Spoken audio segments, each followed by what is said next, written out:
अस्सलाम वालेकुम नाज़रीन, मैं हूं आपका अपना सरफराज विकी अल मशहूर सुसरा सल्लल्लाहु अलैहि वसल्लम। जिस तरह ये मैं कहता हूं और अल्लाह पाक की मेहरबानी है कि उसने ये मुझे तौफीक दी है, मैं तो इस काबिल नहीं। और अल्लाह जिसको तौफीक दे दे, दुरूद पाक का कसरत से विर्द किया करें, ये मैं अपने प्रोग्राम के स्टार्ट में कहता हूँ। और दुरूद पाक में ही ताकत है, इतनी बरूद में ताकत नहीं है जितनी दरूद में ताकत है। ये आपने पढ़ते रहना है। चलें, मैं आपको सियासी मामलात वो दिखा रहा हूँ, तो पहला क्लिप देखते हैं ज़रा। शायरी हो रही है, यानी शेख शाहिद साहब क्या शायरी कर रहे हैं इमरान खान साहब के बारे में, ज़रा देखिए। बात करते हैं जो जिसकी ना कमर दर्द ना बुखार, वो कैदी नंबर 804। जिसके ना पेन एक्सम ना बुखार, वो कैदी नंबर 804। तो ना जद्दा ना लंदन फरार, वो कैदी नंबर 804। क्या बात है शाहिद साहब, शेख शाहिद साहब, आपने ना वो लफ्ज़ों का चुनाव बड़ा कमाल किया हुआ है। ना कमर में दर्द और ना बुखार, कैदी नंबर 804। ना जद्दा ना लंदन फरार, कैदी नंबर 804। यार क्या बात है। वो शाहरुख की एक फिल्म थी, वो वीर ज़ारा, वो वीर ज़ारा के अंदर ना वो भी कैदी था और वो कहता था कि मैं कैदी नंबर, पता नहीं उसका नंबर क्या था, मुझे याद नहीं है, बड़ी पुरानी मैंने देखी वो फिल्म। वो भी कहता था जब मैं जेल की सलाखों से बाहर देखता हूँ। तो बड़ा खूबसूरत सी उन्होंने भी शायरी की थी। आपने भी कमाल कर दिया शायरी करके। चलो शुक्र ये है, अल्लाह का शुक्र मैं ये करता हूँ कि हमारे MN MPS जो है ना, अब ये शायरी की तरफ भी रुझान इनका हो गया है। अल्लाह की रहमत से ये शायरों की रोज़ी भी नहीं छोड़ेंगे। मुझे लग यही रहा है कि ये शायरों की रोज़ी पे भी टांग मार के छोड़ेंगे। यार कोई मसला मसाइल भी बयान करें भैया। कैदी नंबर 804 तो ठीक है, जीते रहे, आपकी मोहब्बत है। चले, ये शायरी तो है। और उसके बाद शायरी में मुकाबला भी है। सियासतदानों का आपस में शायरी में मुकाबला क्या है। फरज साहब भी कुछ शायरी कर रहे हैं, दिखाइएगा। जब कमीने अरूज पाते हैं, अपनी औकात भूल जाते हैं। कितने कम ज़र्फ हैं ये गुब्बारे, चंद फूंकों से ही फूल जाते हैं।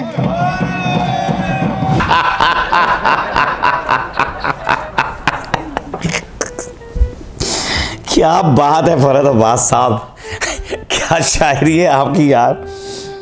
मैं समझता हूं कि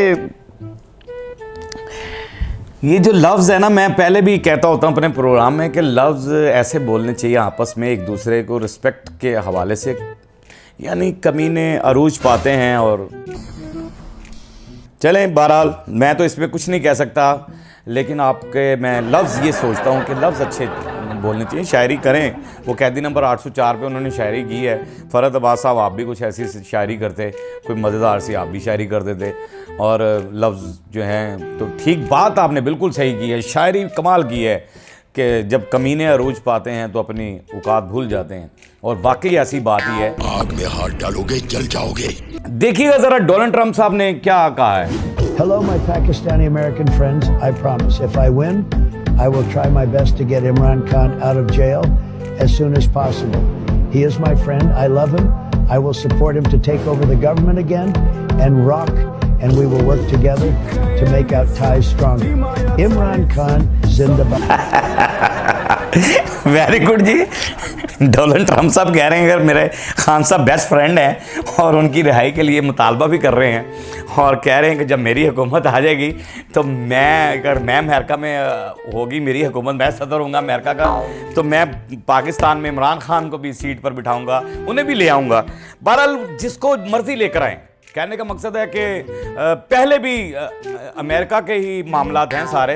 अच्छा, और जो कुछ भी चल रहा होता है, ये मुझे रोड पे लोग कहते हैं, मैं नहीं सोचता इन चीज़ों को, और ना मैं इन बातों को समझता हूँ। मैं समझता हूँ सिर्फ अपने रब की ज़ात को और परवरदिगार पर यकीन रखता हूँ कि अल्लाह पाक ने जिसको भी बिठाना है हमारे सर पर लाकर, या हमें या हमारे अमालों की सज़ा होती है कि हम सही नहीं हैं या फिर वो सियासतदान सही नहीं है। कहते हैं, मैं एक बात करता होता हूँ कि जिस मुल्क का लीडर सही नहीं ना होगा, उस मुल्क की आवाम कभी सही नहीं होगी। मैं ये कहता हूं, मेरा ये सोच है, क्योंकि अगर जितनी महंगाई होती है उतनी करप्शन बढ़ती है। अगर आप किसी चीज को महंगा करते हैं उतनी ही उसकी चोरी होनी शुरू हो जाती है। यानी बिजली को मैं अभी दिखाता हूं वो भी पोस्ट आपको, कि जितना जो चीज आप करेंगे ना उस चीज में करप्शन बढ़ती जाएगी। यानी आप जिस चीज को दबाना शुरू करेंगे, अब मैंने एक छोटी सी वो दिखाना मैं चाहते नहीं, इसमें मेरे ख्याल से मेरे प्रोड्यूसर्स ने नहीं वो किया क्लिप, कि यानी बसंत वालों से, गुड्डी उड़ाने वालों से इतने के तंग आ गए ये लोग, यानी उन पर रोक नहीं पा रहे हैं, इतनी पावर नहीं इनमें कि पतंगबाजी को रोक दिया जाए। यानी मोटरसाइकिल पे तार लगा दी जा रही है, यानी हर मोटरसाइकिल वाला तार ला के फिरेगा, यानी वो तारों के विचों दी करके निकलेगा, एंजी करके बढ़ेगा। यानी कमाल यार, कि अजीब बात है कि अगे बच्चा भी नहीं पा सकता हो, उन्हें तार में चढ़ी जाना। अगर वो तार से, आपको ये यकीन है कि अगर वो तार लगी हुई और पतंग की डोर आई है तो क्या वो तार रोक लेगी? क्या उसकी मौत को रोक सकती है वो तार? नहीं रोक सकती, उसकी मौत को नहीं रोक सकती। मुझे बड़े दुख से कहना पड़ रहा है, ये क्या मजाक है यार, ऐसे मजाक करने बंद करें डोनाल्ड ट्रंप साहब। बाकी आप जो चाहते हैं कि अगर खान साहब को वज़ीर आज़म देखना चाहते हैं या जो कुछ मर्जी है, ये आप बात की बातें हैं। अभी क्या सिलसिला है, इस टाइम अवाम क्या सोच रही है, वो भी आप लोगों के सताए हुए लोग हैं। जब आप टैक्स भिजवाते हैं कि ऐसे लगा दें, ऐसे लगा दें, वरना तेरे को डर नहीं लगता? चलें बहरहाल, तमगा इम्तियाज भी अच्छा, एक चीज़ मैं ज़रा दिखाना चाह रहा हूँ, ये बड़ी मज़ेदार चीज़ है, और ये पोस्ट पहले दिखा दें, उसके बाद कमेंट्स करो।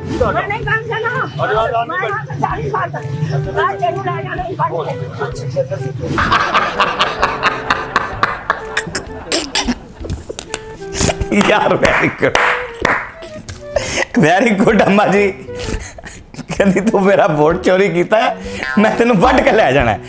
नवाज शरीफ शहबाज शरीफ ने वज़ीर आज़म नहीं मानते, मैं उन्होंने वोट पाया ही नहीं, मेरा वोट वापस करो। ये खाली अम्मा नहीं है, बहुत सारी अम्माएं ऐसी हैं जो कह रही हैं हमारा वोट वापस करो। यानी वो कह रहे हैं कि हमने वोट, कि मैं रोड पे जब जाता हूँ ना, लोग कहते हैं मुझे कि हमने वोट डाला कहीं था और निकला कहीं से है। ये क्या सिलसिला कार है? बहरहाल ये सिस्टम का आज तक हमें समझ नहीं लगी है। मेरी भी 56 साल एज होगी और मैंने भी बड़े बड़े दौर देखे, भट्टो साहब के दौर भी देखा। उस टाइम हम बच्चे थे और फिर जवान हुए, फिर हमने बड़े सारे ज़ियाउल हक साहब का दौर, मेरे ख्याल से मैं कहता हूँ ज़ाती तौर पे उस टाइम क्या था क्या नहीं था, बड़े सुकून से वो ना रहते थे। हम छोटे छोटे बच्चे होते थे और यानी ज़ियाउल साहब के दौर को आप पीछे चले जाएं, मैं यंग लड़कापन था मेरे अंदर, तो मैं वो देखता था, वो भी दौर देखा हमने, बहुत सारे दौर देखे। बेनज़ीर साहिबा का दौर भी मैंने देखा, फिर मैंने नवाज शरीफ साहब का दौर भी आया वो भी देखा, फिर उसके बाद फिर इनका दौर आया फिर वो भी देखा। ये वारियाँ थी और उसके बाद फिर एक जमात ऐसी निकली जिसने आकर इन दोनों वारियों के अंदर अपनी वारी भी डाली। और जब वो वारी डाली तो पता नहीं क्या हुआ कि सारे फिर इकट्ठे हो गए, एक खिलाड़ी कला हो गया, सारे खिलाड़ी इकट्ठे हो गए। बहरहाल ये तो अजीब सी बातें हैं और ये अवाम की पहुंच से दूर हैं। अवाम इन चीज़ों को नहीं मानती, पब्लिक नहीं मानती। मैं भी पब्लिक का बंदा हूँ, मैं यानी बात है कहने का कि मैं जब रोड पे जाता हूँ तो अवाम नहीं सुनती ये बातें, ये चीज़ें नहीं चाहिए अवाम को। कौन किसकी बारी बारी बारी बारी लगाकर और अवाम के लिए कौन परफेक्टली सोच रहा है, कौन कहता है कि अवाम के लिए मैं ये सब कुछ करूंगा। इक़्तिदार की भूख तो है, एक दूसरे पे इल्ज़ामात तो आप लगाते हैं, ये करते हैं वो करते हैं, लेकिन अब आम के लिए खालिस्तन कौन सोचता है? किसने आकर कहा हो कि मैं पब्लिक के लिए मर जाऊंगा और कट जाऊंगा और ये हो जाएगा, अवाम के लिए पाकिस्तान के लिए कट जाऊंगा? ये किसी ने नहीं कहा, हर बंदे ने कहा मैं बनना है, मैं बनना है, मैं बनना है। तो अल्लाह खैर करेगा। मैंने भी इनको कहा था कि यार मुझे भी हेड बनाओ चैनल का, लेकिन उन्होंने मेरी बात नहीं मानी। मैं भी चाहता हूँ कि मेरी भी सैलरी बढ़ जाए, मैं हेड बन जाऊँ तो, लेकिन मेरे तो अभी एडिटर भी परेशान है और कैमरे मैन भी परेशान है बेचारा, कह रहे सैलरी छेती मिल जाए। अभी अल्लाह करम करे, कोई सामने खड़े हंस रहे हैं, इनकी सैलरी के लिए मैं कह रहा होता हूँ कि जल्दी दे दिया करो यार, कोई ऐसी बात नहीं। बहरहाल अभी तो लोग खाने पीने के चक्कर में पड़े हुए हैं, इन चीज़ों से क्या लेना देना। अम्मा जी का वोट वापस करना पड़ेगा था, हम नहीं देगा, भूल जाओ। अब थोड़ा सा सियासी पोस्ट की तरफ आते हैं। सियासी पोस्ट भी कुछ ऐसी लगी हुई हैं। ये तमगा इम्तियाज जो है साबिक वज़ीर आला सिंध यानी कायम अली शाह को दिया गया है। जरा पोस्ट में क्या लिखा जरा दिखाइएगा।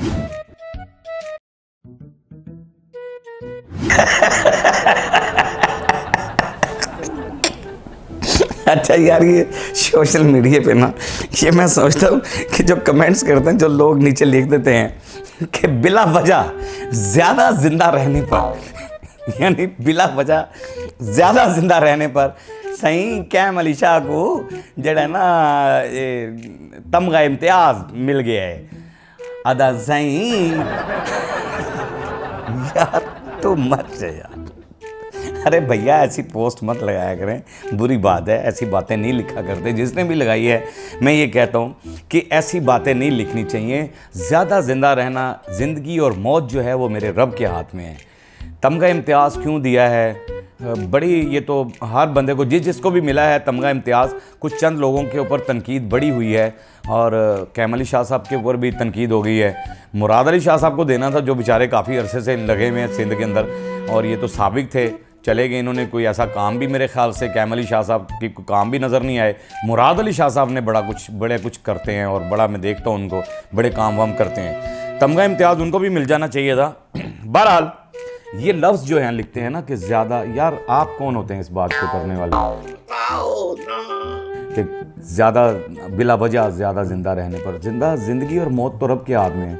वो चाहे 200 साल ज़िंदगी कर दे, वो चाहे 2 घंटे की भी ना करे, ये इख्तियारात सिर्फ मेरे रब के पास हैं। खुदारा ऐसी बातें मत लिखा करें, बुरी बात होती है। बहरहाल हंसने खेलने के लिए अच्छी बातें हैं, झुकते शुकते कर रहे थे, नो प्रॉब्लम, झुकते करते रहें। चलें, तमगा इम्तियाज़ एक और भी खातून है हमारी सहाफ़ी, मेरे लिए बहुत काबिल एहतराम है, बहुत काबिल एहतराम है, गरीदा फ़रूकी साहिबा। मैं आपका बड़ा फ़ैन हूँ, लेकिन कुछ पोस्ट दिखाना चाह रहा हूँ कि सोशल मीडिया पे रोले कितने बड़े हुए हैं।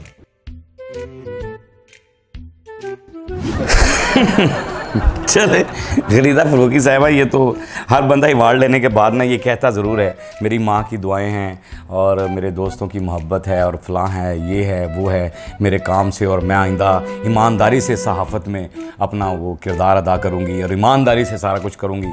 सहाफ़त में ईमानदारी हो ना तो मैं समझता हूँ, खुदा की कसम मैं ये समझता हूँ, अगर सहाफ़त में ईमानदारी हो। मैं ना एक मेरा दोस्त हैं फ़ाहद नवाज़ साहब हैं, वो मुझसे एक शेर सुना करते थे, लेकिन मैं यहाँ सुनाना नहीं चाहता वो शेर। मैं कहता हूँ किसी को अच्छा लगेगा, किसी को बुरा लगेगा, तो मैं वो शेर कहना ही नहीं चाहता, क्योंकि मैं चाहता ही नहीं किसी की दिल आज़ारी हो मेरी तरफ से।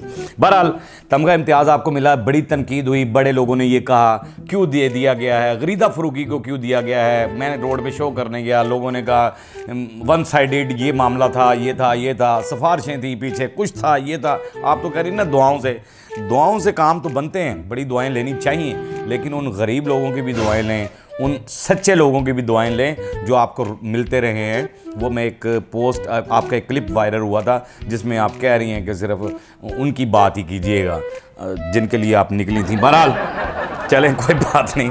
अगला देख लेते जी, आसिफ अली जरदारी साहब और शहबाज शरीफ साहब पहले तो ये कहा करते थे कि एक दूसरे को घसीटेंगे, ठीक है जी, मैं जरदारी साहब को घसीटूंगा, और शहबाज शरीफ साहब कहते थे और जरदारी साहब कहते थे मैं शहबाज शरीफ को घसीटूंगा। अब जरा देखिएगा ये पोस्ट में क्या नजर आ रहा है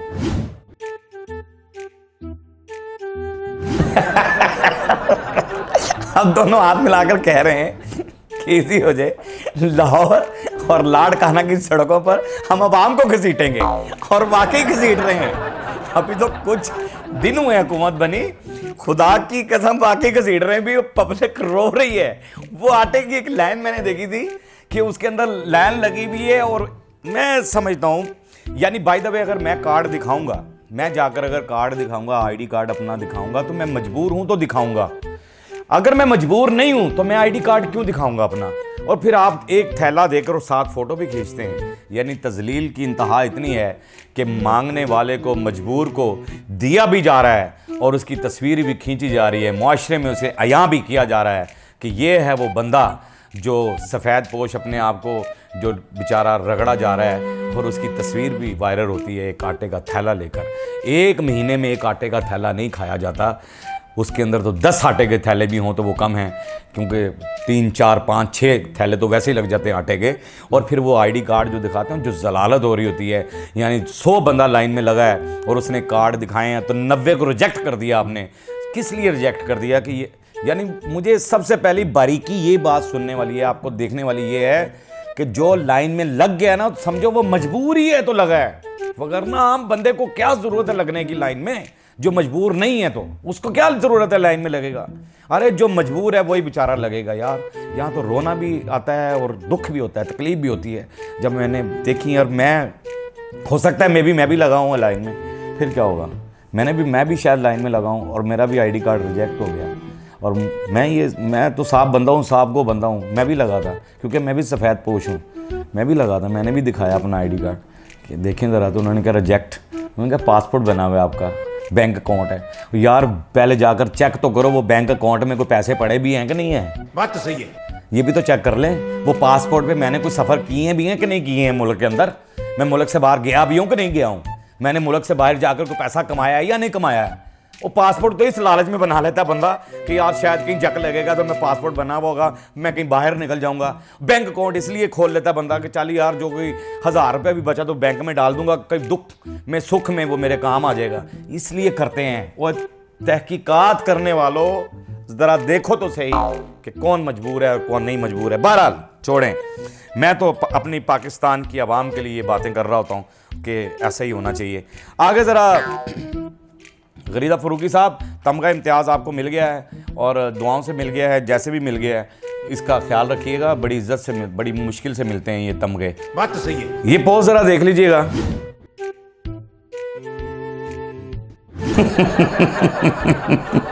या क्या हंसूं यार मैं, यानी क्या हंसने और खेलने वाली बातें। और ये पोस्टें अजीब मैं देखता हूँ कि बिजली 5 रुपये महंगी और 40 अरब रुपए का जो है ना बोझ अवाम पर दोबारा से डल गया।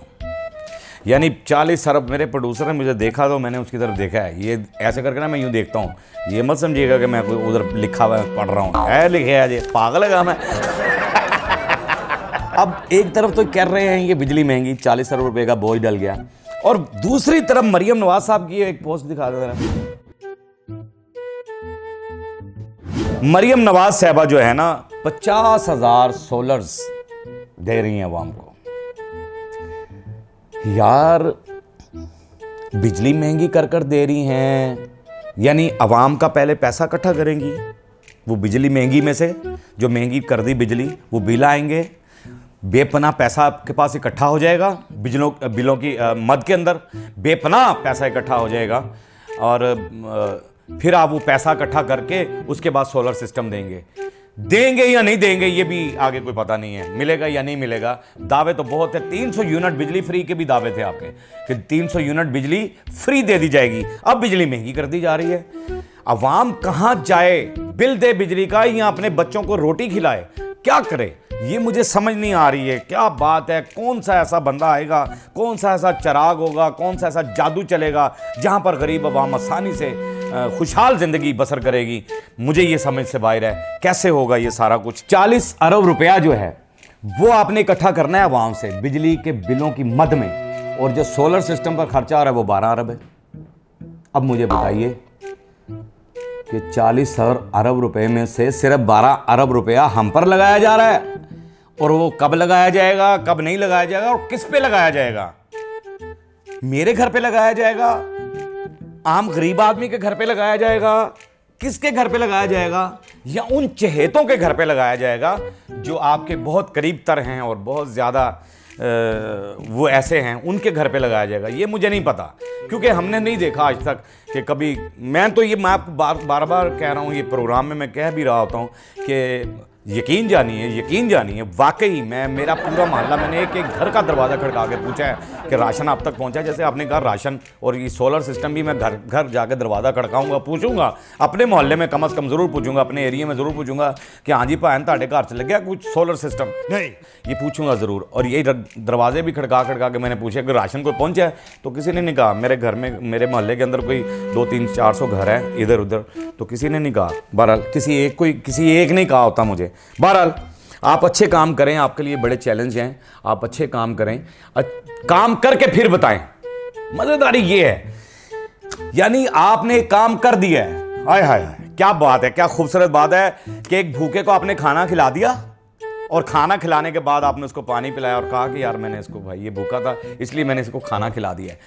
पहले उन्होंने कहा ना मैं ईजी हो जाए तू भुखा है मैं तेरे लिए राती ना आलू गोश्त बना रहा मैं छोटा गोश्त है बड़ा सोहना सा गोश्त बनेगा गोल बोटी वाला है मज़ेदार चांपा का भी गोश्त हो सकता है आलू भी वो बेचारा होर भुख लगनी शुरू हुई उन्होंने कहा अच्छा जी फिर रात को पता लगे दाल ही मिली उन्होंने वो दाल खा के भी दंदा तीलियां मार रहा है कि किधरे कोई दाना अड़ तो नहीं गया। ये मिशाल यूसुफ से ही कुछ कह रही हैं, ये पोस्ट दिखाइएगा।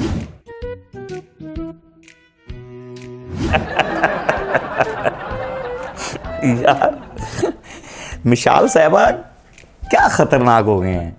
मसन खान साहब अंदर की सिंह निकल रहे हैं, खान साहब खतरनाक हो गए। क्या करने लगे हैं खान साहब अंदर खतरनाक हो गए, करंट आने लग पे उन्होंने हाथ लाइए तो शॉट बज दिए, खतरनाक हो गए। मसन आप क्यों क्या खतरनाक हो गए? क्या उन्होंने कोई मसन जेल के अंदर कैदियों की कोई फैंटी लगा दी है उन्होंने कि खतरनाक हो गए हैं? वहाँ पर उन्होंने क्या किया है? कोई लड़ाई झगड़ा कर लिया जेल यानी जेल में क्या किया है उन्होंने जो आप कह रही हैं कि खतरनाक हो गए? मजीद क्या खतरनाक हो गए हैं जी? वो किसके लिए खतरनाक हो गए हैं? अरे यार ये क्या मतलब है इस पोस्ट का? क्या मसन इस बयान में क्या कहना चाहती हैं आप? मुझे ये नहीं समझ लग रही। क्या खतरनाक हो गए? कुछ भी खतरनाक नहीं हो गए। आज नहीं तो कल रिहा तो उन्होंने होना ही होना है, होकर रहेंगे रिहा। कोई बंदा ज़्यादा देर कैद में नहीं रहता, रिहा होता ही होता है। उसकी सज़ा जब ख़त्म होती है तो फिर वो बिल्कुल रिहा हो जाता है। रिहा होना ही होना है खान साहब ने, वो किसी के लिए ख़तरनाक नहीं है। ये ऐसी पोस्टें वोस्टें मैं नहीं मानता इन चीज़ों को, और वो ख़तरनाक किसके लिए होंगे यार?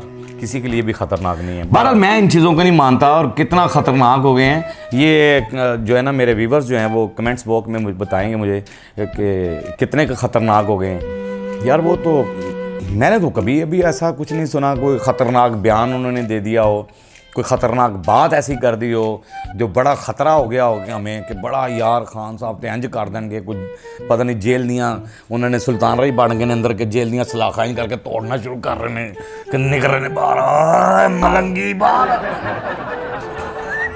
कुछ नहीं ऐसा होता, कोई ख़तरनाक नहीं भाई, कोई किसी के लिए ख़तरनाक नहीं। खुदारा तमाम सियासत जहां जो है ना इस टाइम मैं समझता हूँ अवाम कहती है कि तमाम सियासतदान हमारे लिए ख़तरनाक ही हैं, ठीक है ना। ये ख़तरनाक जो है ना सियासतदान, ये ज़रा बचना चाहिए। और पब्लिक के लिए कोई ख़तरा ना बने, अवाम के लिए कोई ख़तरा ना बने। अवाम का सोचें, अवाम के लिए अच्छे सहूलत दें, अवाम को अच्छी चीज़ें दें, अच्छे अमल करें, अच्छे अमल करें। आप अच्छे अमल करेंगे तो अवाम ऑटोमेटिकली अच्छा अमल करेगी।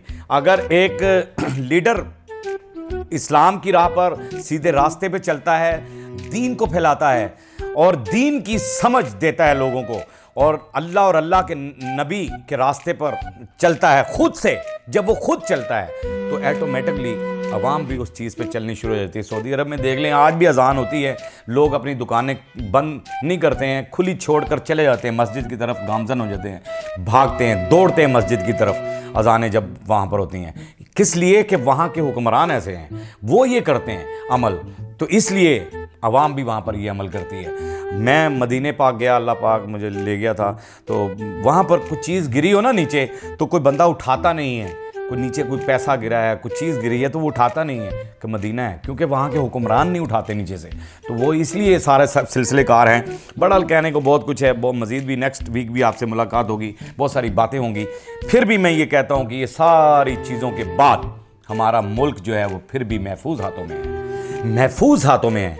अल्लाह पाक उन महफूज हाथों को हमेशा कायम और दायम रखे। हमारी पाक आर्मी के वो नौजवान जो सरहदों पे खड़े होकर हमारे सुख के लिए, हमारे चैन के लिए ड्यूटियां कर रहे हैं, कुर्बानियां दे रहे हैं, शहीद हो रहे हैं, उस पाक आर्मी के नौजवानों को मेरा सलूट, मेरा सलाम, पाक आर्मी को मेरा सलाम। और वो पुलिस, उस पाक पुलिस को मेरा सलूट है, मेरा सलाम है कि अल्लाह उन्हें भी सलामत रखे कि जो वो हमारे लिए ऐसा कर रहे हैं। वो वार्डन्स जो हमारे बच्चों का ख्याल रख रहे हैं, और वार्डन्स तो बेचारे, वो मैंने देखी एक वीडियो, तार भी लुआ रहे हैं, बड़े कम्मा चलाता है जो तुसी वार्डन, अल्लाह पाक यानी खैर ही करे। पहले हेलमेट, फिर लाइसेंस तो ज़रूरी होता है, हेलमेट भी बहुत ज़रूरी होता है, उसके बाद अब तार भी बहुत ज़रूरी है। अब कोई और ना अमल कर दें तो यह ना हो कि मोटरसाइकिल में ही कहन के कल्टस बना लो। कि इधर भी गेट लगा लो तो इधर भी गेट लगा लो, ताकि आपके जहन से निकल जाए। ऐं करके बुआ खोले है, मोड़ से अंदर बड़े ने तो फिर किक मारी है। बहरहाल छोड़ें। पाक वार्डन को मेरा सलाम, पाकिस्तान को मेरा सलाम। खुश रहें, हमेशा खुश रहें। हमारा काम इतना ही होता है कि ये चीज़ें जो हमने आपको दिखाई होती हैं, हमारा काम सिर्फ होता है, हमारा सियासतदान, हमारे लिए तमाम सियासतदान काबिल एहतराम हैं और हम सब की इज़्ज़त करते हैं। हमारा काम सिर्फ होता है कि आपको हंसा दें, आपके चेहरे के आंसू चुरा लें, हंसते रहें, मुस्कुराते रहें, हंसी वाली ज़िंदगी गुजारें। कभी किसी की दिल आज़ारी मत कीजिएगा। इज़्ज़त दें, इज़्ज़त लें, मोहब्बत बाँटें और मोहब्बत हासिल करें और परवरदिगार पर यकीन रखें, क्योंकि सब ताकतें मेरे रब के अंदर हैं और वही सब कुछ कर सकता है। बेशक वही सब कुछ कर सकता है। हमने आपके लिए व्हाट्सअप चैनल भी बनाया है, जिसका लिंक नीचे दे दिया है, उसको भी फॉलो कीजिएगा। मस्करिया चैनल को सब्सक्राइब करते रहें, लाइक करते रहें, कमेंट्स करते रहें और घंटी दबाना मत भूलिएगा, क्योंकि ससुरा आपके साथ है और आपके साथ ही रहेगा।